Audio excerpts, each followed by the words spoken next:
This particular map of Antarctica is one of my favorites to use. It has a detail level that others don't, and you can see things that show where life might have been. The topography here is incredibly complex and detailed. Now, in today's video, I have a series of finds, never before seen, I want to show you. And once again, it just begs the question, why are they hiding it? Because it's in Google Earth Pro. And when I show what I'm going to show today, I don't know how anyone could have any other explanation other than what we're seeing is an artificial creation. Now, where we're going to be. Down here in this corner of what they call the Western Antarctic or the Peninsula of Antarctica, there are these deep trenches. And on Google Earth Pro, I've shown this, I've labeled this area Monster Access Port, where there are these very, very deep channels. Now, next to this, there is this giant flat plain. And if there had been life, this would have been someplace it would have flourished. So without any further delay, where that area corresponds to here on Google Earth Pro is down here. At one time, back in the 50s, part of the exploration of the region was meant to determine whether this was two landmasses or one. They really weren't sure whether Western Antarctica, this area here to the upper left, and Eastern Antarctica were connected. And they are two very different places. But let me show you what I found today. I was looking at one series of finds and stumbled on another one. And it's going to be kind of a two-part video today that I'm going to try to get all done in one. Now, who remembers as a kid, if you're from the Midwest or someplace where it snows, where it's snowing all night, and you wake up in the morning and there's this fresh sheet of snow, and you go look for shapes in the snow. How many of you woke up to find shapes like this?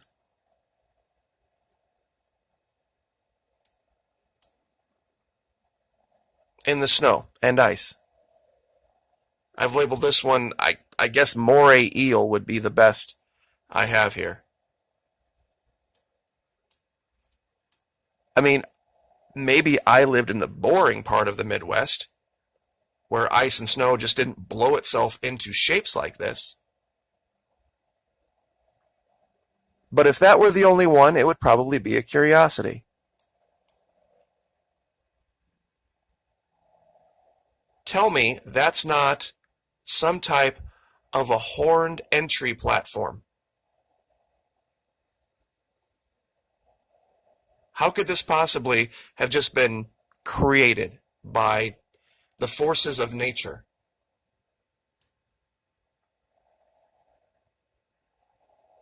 I have seen things down here in the last year, never seen before in my life, nothing like it. And very close to it, we have talked about different Egyptian gods and South American gods, primarily Thoth. This is Anubis.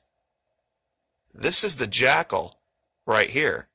This is the head, of course, this is the eye, and here are the ears. This is the head of Anubis. I mean, I don't know any other explanation for this. Because your only other explanation is that nature. Now, who created it? That's up for debate. Absolutely. You can have multiple opinions on that. But here's the crowning glory of today's video. Those of you down here in the South, who in the heck wouldn't recognize this head? These armored eyebrows, this low sloping nose, you can even see the nostrils, the eye. This is the shape of some type of a serpent's head. more specifically reptile, gator. And of course, this couldn't possibly be the statue of some humanoid figure right here. And these were the things I stumbled on while looking into a completely different avenue for the video. I've never seen anything quite like the images from Google Earth Pro in Antarctica, in the high-res regions.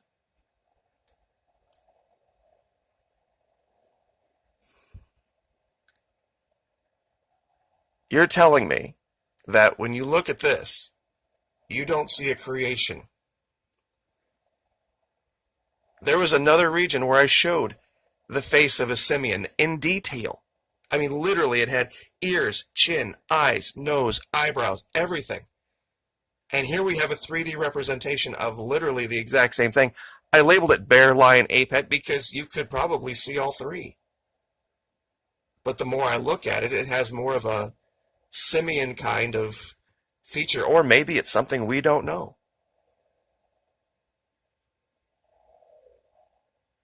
I just am gobsmacked at this one. I mean, this many things in such a small area. Now, I'll leave this one up to interpretation here as to what you think this might be.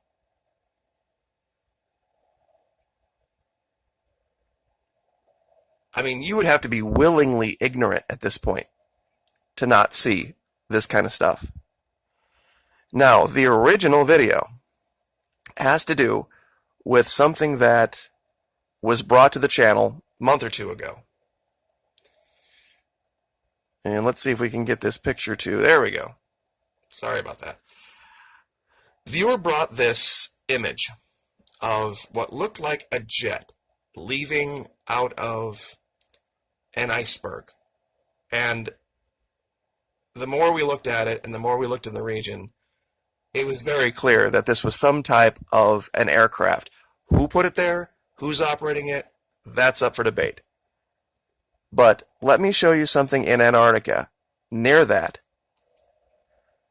would give you a cause to maybe think something else is going on other than what they're telling you. Now, this was from a 2010 layer, February 14th, 2010. And here's the original image. I have it circled from Google Earth Pro.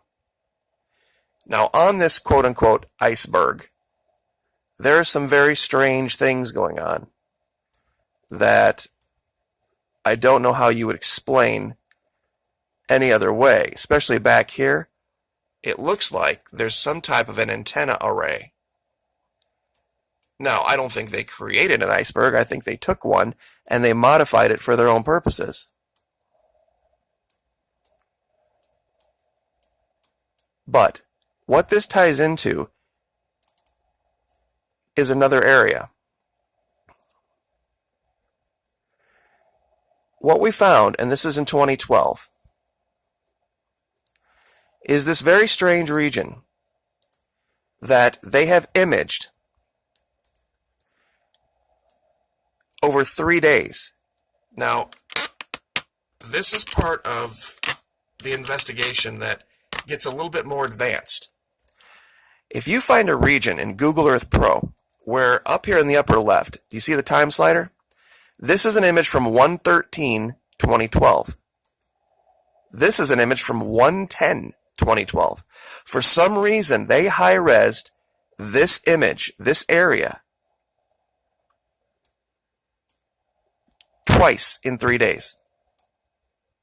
There's areas of Antarctica, they don't high-res image every 5 years. For some reason, they sent a satellite over this area and imaged it twice in 3 days.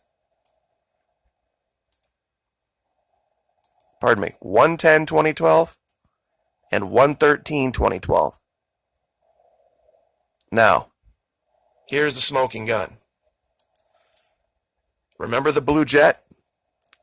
They lost one is what it looks like. Here's the image right here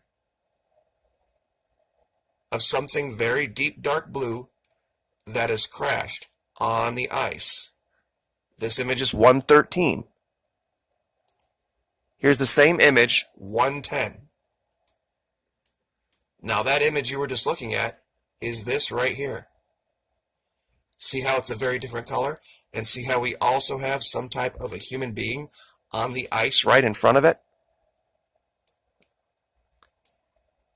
This image shifts just slightly. I'm going to go ahead and go forward to 113, 2012.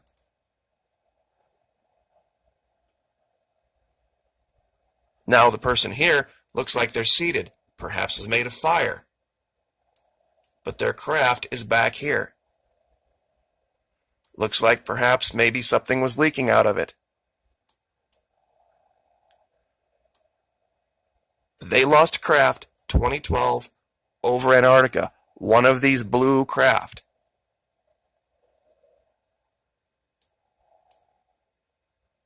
And they were trying to find it. We'll go back 110. Here's what was likely the pilot. Here's the craft right here. You can't see it because of you can't see it as well because of the coloration. So they re-imaged it with a different satellite with different settings. And here's what it looks like 113.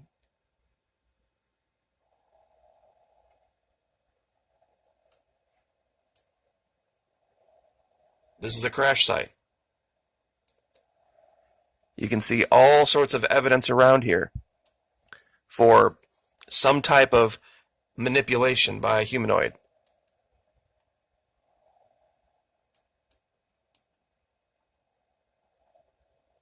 There would be no other good reason that I can think of to image an area like this out in the middle of nowhere twice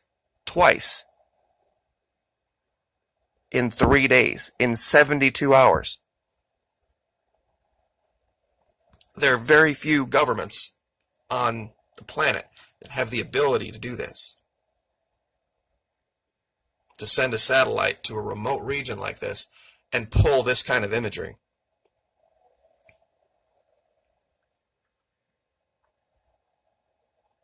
And there are a great many things in this region I can see why they would have had an aircraft looking at it. And we're going to do those in another video because we're already at 13 minutes. But I'll give you the coordinates for this and you can look for yourself. And I'm sure a lot of you will find that stuff right away.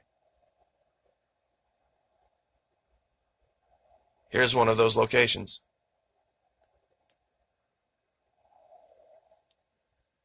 What's all this? And I'll just leave it there. Like, share, subscribe.